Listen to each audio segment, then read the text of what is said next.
Hello all, నేను ఈరోజు బ్రేక్ఫాస్ట్లోకి ఉప్మా పెసరట్టు చేస్తున్నాను.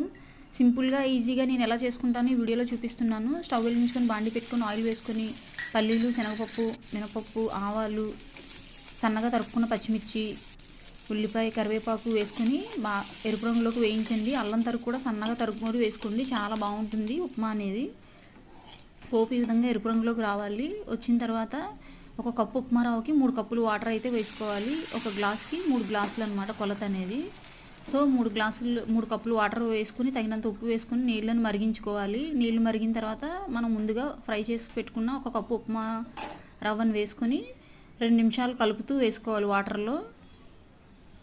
2 నిమిషాల తర్వాత ఉప్మా అనేది రెడీ అవుతుంది. ఈ విధంగా గరిటె జారుతున్నప్పుడు మనం స్టవ్ ఆఫ్ చేసుకొని పక్కన పెట్టేసుకోండి. పెసరట్టు వేసుకొని దాని మీద వేసుకొని సర్వ్ చేసుకోవాలి మనకి ఇష్టమైన చట్నీతో. ఇక్కడ నేను టమాటా, పల్లి, కొబ్బరి చట్నీ చేసుకున్నాను. అలాగే అల్లం, పచ్చిమిర్చి చట్నీ చేసుకున్నాను. చాలా బాగుంటుంది.